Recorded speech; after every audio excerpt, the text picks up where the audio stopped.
नमस्कार सगळ्यांना, शुभ सकाळ. सकाळच्या 6:45 वाजलेल्या आहेत. इकडं पोरांचे चालू आहेत आंघोळी करायला.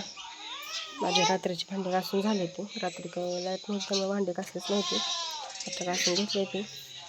चला आता भांडी घेऊन स्वयंपाकाला जाते घरात. किचनमध्ये आलेल्या पहिल्यांदा किचन कटा सगळा स्वच्छ धुवून घेतला आणि आता भाज्या करून घेते. भाज्या करणारे आज शेवग्याच्या शेंगाची पातळ भाजी आणि भेंडी घालणारे मोकळी पोरांच्या डब्यासाठी. आता दोन्ही पण भाज्या करून घेते. तर आता पहिल्यांदा शेंगा व्यवस्थित शिरा काढून कट करून घेते.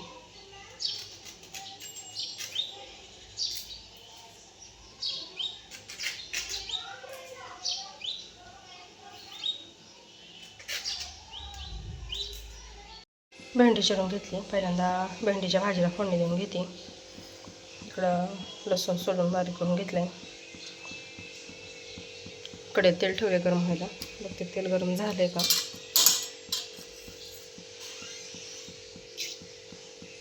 झाले. मोहरी टाकले, जिरी, लसूण,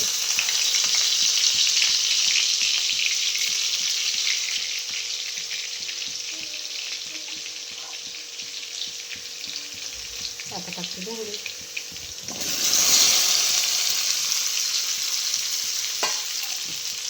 मिठाची करणारी भेंडी.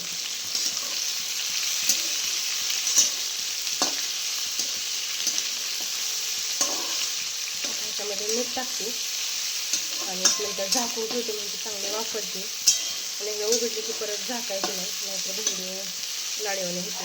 एकदा झाकायची म्हणजे मी तर एकदा झाकते. आता मीठ टाकते आणि झाकून ठेवते थोडं वेळ. भेंडी शिजली. त्याच्यामध्ये आता कूट टाकलं. शेवग्याच्या शेंगाची भाजीला फोडणी देऊन शिजायला ठेवली आणि आता चपात्या करायला घेतले ते. आज शनिवार, पोरांना बऱ्याच दिवसामधून आज खारी टोस्ट घेतले खायला. तेच पोरांचा नाश्ता करायला चालू आहे. राधाचं आवडते अजून, त्यामुळे राधा काय अजून आली नाही खायला. आता पोरं खाते ती, तोपर्यंत पोरांच्या डब्यासाठी चपात्या करून पोरांचा डबा भरून घेते.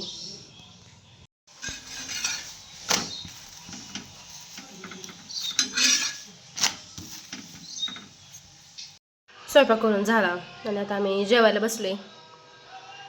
जेवणामध्ये आज भेंडीची भाजी, शेवग्याच्या शेंगाची आमटी आणि शेवग्याच्या शेंगाची आमटी आहे त्याच्यामुळं भाकरी केली ज्वारीची आणि सोबत तोंडल्याला लोणचं घेतले. तर या सगळ्यांनी जेवायला. सकाळची घरात सगळी कामावरून झाली ती. थोड्या वेळ निवांत बसली पण होते. परत लक्षात आलं ब्लाऊज भरपूर पडले शिवायचं. त्यामुळे लगेच उठून एक ब्लाऊज कटिंग करून घेतला. साडीवरचा ब्लाऊज आहे हा. ह्याची साडी थोडीशी गुलाबी म्हणजे वेगळाच कलर आहे. गुलाबी पण नाही जास्त आणि जरा आबोलीमध्ये मोडते. त्याच्यावरचा असा ग्रीन कलरचा पीस आहे. कट करून घेतला आहे. चला आता ब्लाऊज शिवायला बसते. आता वाजले त्या 4:30. परत शाळेत नाही आम्ही सगळ्यांनी जेवण केली. माझा ब्लाऊज शिवायचा थोडासा राहिला आहे. पण इकडं आज आमचा आधी सायकल शिकला आहे. बरेच दिवस झालं नुसता घेऊन फिरायचा. ह्याला येत नव्हती सायकल. खाली जा, खाली लांबपर्यंत जा. आज शिकलाय. जा लांबपर्यंत.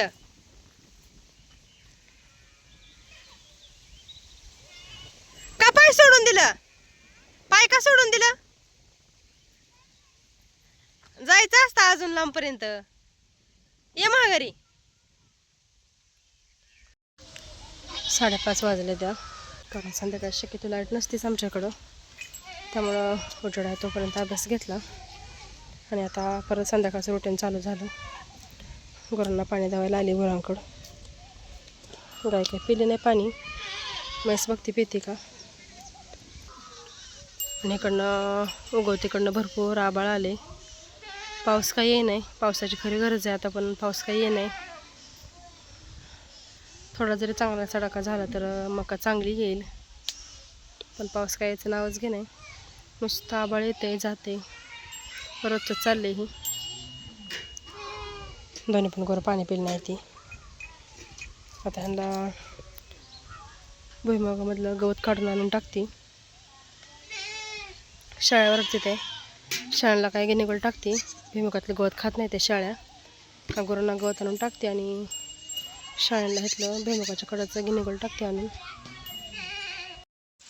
इकडे मी गिनीगोल न्यायला आली शाळांना. आता एवढं ध्यानात आलं, म्हणलं एखादा भुईमुगाचा वेल उपटून तर बघावं, खायला आले ते का शेंगा. तसे आपल्या भुईमुगाला शेंगा चांगले लागले ते, बघू आता निबर झाले ते का.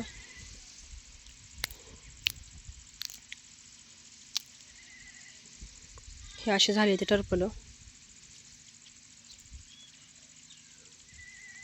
अजून थोडा टाईम आहे काढायला, पण शेंगा चांगले लागले ते.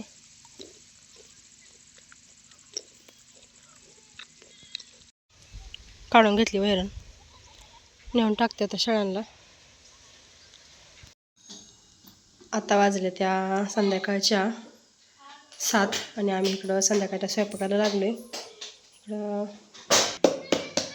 इकडं ज्वारीच्या भाकरी करायला चालू आहे त्या, आणि मी बनवायला लागली इकडं भाजी करणारी. आज शेपाची सुकी भाजी करायची.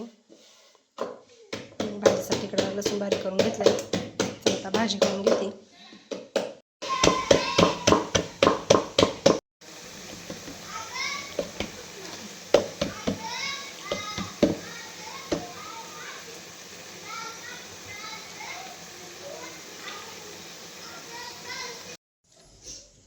शेपाची भाजी करून झाली. डाळ भिजत घालायची विसरली होती, त्यामुळं डाळ टाकलीच नाही. शेंगदाण्याचं कुठं थोडंसं मोठं टाकलं. आता इकडं कुकरमध्ये फोडणीचा भात टाकला आहे. झाकण लावून 1-3 शिट्ट्या करून घेते, म्हणजे भात पण तयार होईल. सगळ्यांनी जेवायला बसायचं.